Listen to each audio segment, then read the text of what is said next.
दांत तोड़ दूंगा। क्या बोला है? कितने दांत तोड़ दूंगा? 64 दांत तोड़ दूंगा। तो पड़ोस में बैठा हुआ बोला, भाई साहब दांत तो 32 होते हैं। बोले बेटा मुझे पता था तू बीच में बोलने वाला है, इसलिए पहले तेरे गिन के रखे, पहले तेरे तोड़ूंगा फिर इसके फूटूंगा, पूरे झगड़े में कुछ बोलना मत। म्हणजे काय रे बाबा, आपल्याला काही घेणं देणं नसतं, आपण काही लोकांना सवयच असते मध्ये मध्ये मध्ये मध्ये मध्ये मध्ये मध्ये मध्ये। दोन लोकांचं काही चाललं का? अरे सर मला असं बोलले, असं बोललं तुला सोडू नको, कर कर अर्थ कर, तुला काय देणं देणं आहे बाबा?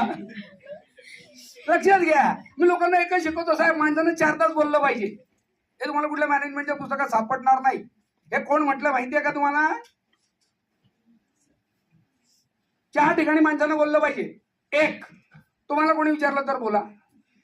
1, तुमचा संबंध असेल तर बोला। 3, तुमच्या बोलण्यानं काही फरक पडणार असेल तर बोला, आणि समोरचा तुमचा ऐकणार असेल तर बोला, बाकीच्या वेळेस गप बसा। असं कोण म्हटलं? असं रागीब अहमद बोलले। करतेच का आईन्स्टाईन बोलला पाहिजे, एपीजे अब्दुल कलाम बोलले पाहिजे, मी पण बोलू शकतो म्हणून मी बोललो, बाकी काही अर्थ नाही त्याला। अरे माणसानं 4दा बोललं पाहिजे। 1, तुम्हाला कोणी विचारलं तर बोला। त्या व्यतिरिक्त मौन ही सगळ्यात चांगली साधना आहे। माणूस जेवढा शांत राहतो ना तेवढा तो चांगला असतो। उगा बडबड बडबड बडबड बडबड बडबड बडबड बडबड, मागचे लोक असं असं करत असतात, तू छोड मला पटत, त्याने तुमचा रिस्पेक्ट करणे, डिग्निटी कमी, आणि हे सगळीकडे आहे। किती बोललं पाहिजे तुम्हाला? मी कॉर्पोरेटचं उदाहरण देतो, कारण तुम्ही सगळे मॅनेजमेंटचे विद्यार्थी आहात। साहेब मला याआधी खूप बडबड करायची सवय होती, पण जेव्हापासून मी बजाज ऑटो लिमिटेडमध्ये सर ट्रेनिंगला जायला लागलो आणि मी तिथे एक अनुभव घेतला, तिथे सिनियर मॅनेजमेंटचे लोक खूप कमी बोलतात, पण जे बोलतात त्याचा परिणाम होतो। उदाहरणार्थ आम्ही कॅन्टीनमध्ये जायचो आणि एक टेबलमध्ये असायचा, एकदम एका सिनियर डीजीएम साहेबांसोबत जात असताना डीजीएम साहेब एवढंच बोलले फक्त, मुझे लग रहा है ये टेबल की यहाँ जरूरत नाही, ते पुढे चालले गेले। साहेब पुढील 15 मिनिटांमध्ये ते टेबल तिथून हटलं, परत कधीच तिथं दिसलं नाही। तुमच्या बोलण्याला अर्थ कधी होतो? जेव्हा तुम्ही नेमक्या मोजक्या शब्दात बोलता। शब्दांचा आढावा, आपण काय बोलतोय। सगळ्यात मोठा प्रॉब्लेम काय माहितीये का आपल्या जीवनामध्ये? प्रॉब्लेम आपलं ऐकत नाही म्हणून प्रॉब्लेम होतो। 2 लोकांचे वाद होतात, सरांकडे कंप्लेंट जाते, तुम्ही कोणाबद्दल सांगतात? तो असा बोलला, तो तसा बोलला, तो तसा बोलला। तुम्हाला कधी ऐकू येतं का तुम्ही काय बोलले?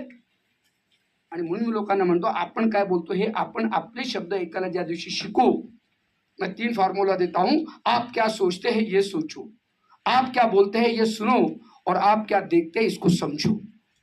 सध्या काय बघायला लागलोय मी? काय बघायला लागलोय? काय बोलायला लागलोय? कुठल्या विषयांवर बोलतो?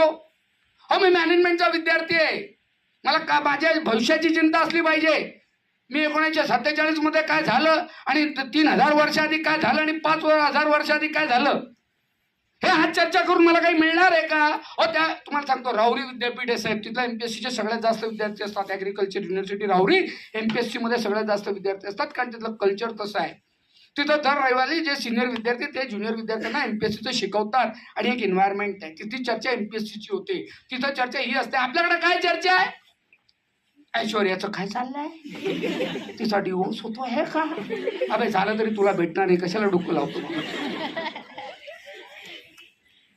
बघितलं का काल कसं केलं त्याने, खेळ कसा केला, काय करायचं तुला त्याने खेळ कसा केला? म्हणजे काय आपली चर्चा? शेवटचं सांगतो आणि थांबतो। Watch your thoughts, it become your words. Watch your words, it become your action. Watch your action, it become your habit. Watch your habit, it become your character. मित्रांनो, तुमच्या विचारांकडे लक्ष द्या, तुमचे शब्द बनेल, तुमच्या शब्दाकडे लक्ष द्या, तुमची कृती बनेल, तुमच्या कृतीकडे लक्ष द्या, तुमची सवय बनेल, तुमच्या सवयीकडे लक्ष द्या, तुमचं व्यक्तिमत्व बनणार आहे। पण तुम्ही काय बोलतात त्याच्यावरून तुमचं व्यक्तिमत्व दिसत असतं, घडत असतं आणि बनत असतं, आणि तुमचे शब्द हे तुमच्या विचारांवर असतात। 3000 वर्षाआधी काय झालं असेल, काय झालं असेल बाबा, माझं भविष्य आज पुढे आहे। जाती, धर्म, भेद, लिंग या सगळ्यांवर चर्चा करून आज काय मिळणार आहे? आज समजा माझ्या भविष्याची आहे, माझ्या करिअरची आहे। करिअर फोरम मी जॉईन केला पाहिजे, माझ्या टेलिग्रामवरती करिअरचे ग्रुप असले पाहिजे, माझ्या व्हॉट्सअपला करिअरचे ग्रुप असले पाहिजे, माझ्या लिंक्डइन म्हणाले मॅडम, किती विद्यार्थी लिंक्डइनवर आहात तुम्ही?